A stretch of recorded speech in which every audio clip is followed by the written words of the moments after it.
Today we will be discussing about the next topic of sexual reproduction in flowering plants, that is the gynoecium.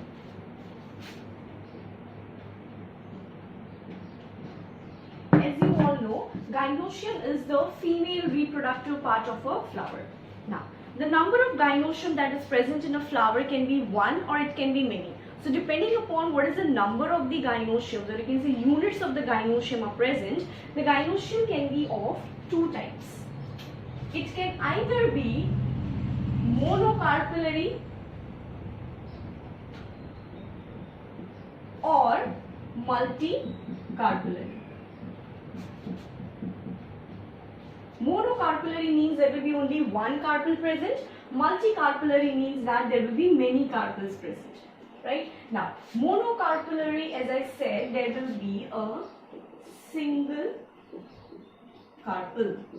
That means if this is the flower, I mean the thalamus, there will be only a single carpel present with its stigma, style and the ovary. These can be the petals.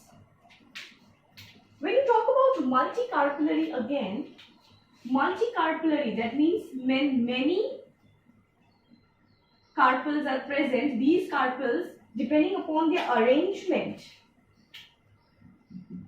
many carpels. So this multicarpellary gynoecium again can be of two types. All the carpels that are present in a multicarpellary gynoecium can either be fused or they can be free. If they are fused together, then they are called as syncarpous.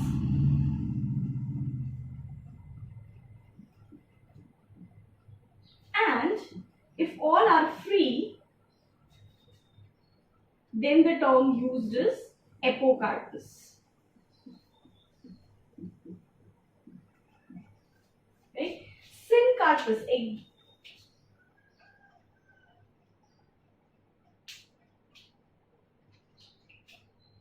If this is the ovary, this is a thalamus to which the ovary is attached,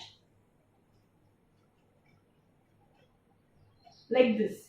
This is the stigma and this is the ovary. So ovary or stigma, they are fused together. Example of plant species in which you can find syncarpous ovary is papaver, where the ovary is fused, right? In case of apocarpus, there can be different situation. As I said, the ovules can be free. So they can be arranged in different manners.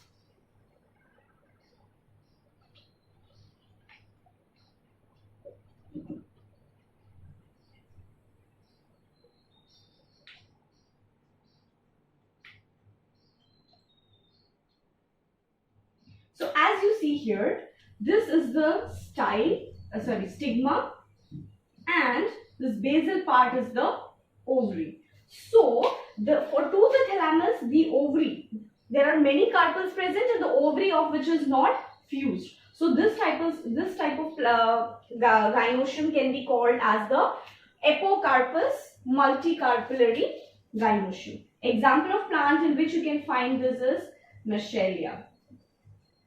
Okay, so this is about the types of gynoecium when they are either depending upon their number. They can be either fused or they can be free, right? They can either be many carpels present or there can be only one carpel present.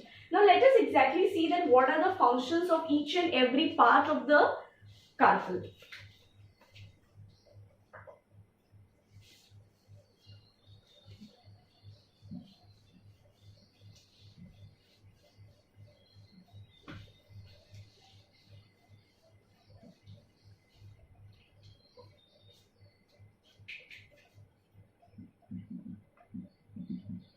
The pistil or carpel has three parts.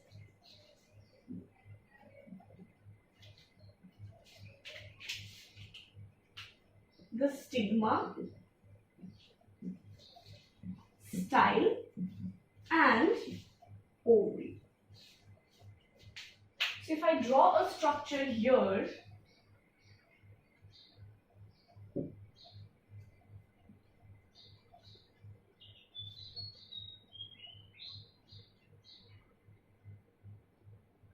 This is a carpel. This is the stigma. So let us see each and every structure in detail. What can be the function of the stigma? Stigma is the landing platform. It acts as a landing platform for the pollen grains. Whenever pollen grains, they land on the stigma, right? So stigma is providing a platform where the pollen grains can land and from where later on the pollen tube can form for the process of fertilization. So that is the function of stigma. The next part of the carpel is the style. Right? Now, a style is just providing pathway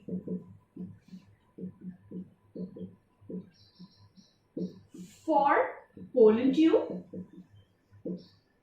or you can say it is an elongated, slender tube that is going to attach the stigma with the ovary.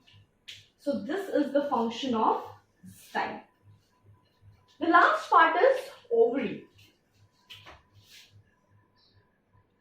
Now as you can see in the carpel, ovary is present at the basal part and it is a bulged structure, right? Here if you see, they are thinner structures and at the base it has bulged out. So ovary is the basal bulged structure inside which will be present the female gamete, right? Now, when you see or take a cross section of the ovary, inside the ovary, you will find cavity, which is actually called as the ovarian cavity, or it can be termed as locule. Inside these locule is present a tissue called as placenta. And to this tissue of the placenta inside the locule is attached the ovule. Now, ovule is the megasporangium. Like there was a microsporangium region inside the anther, similarly, inside the ovary, the ovule is termed or can be called as megasporangium. And inside these megasporangium will be taking development of the female gamete. Okay, so this is all about how the development is going to take place. Let us just see the structure of the ovule. If this is the ovary inside which is present the ovarian cavity, the cavity can sometimes be divided into locules. So this is one locule, right? And inside the locule there can be attachment of the ovules. So if this is the ovule, or which can also be called as the megasporangium, right? So these are the different parts of the carpel with its function. We will now in the next lecture study about what or how exactly the megasporangium is developing and which process takes place in the megasporangium. Thank you.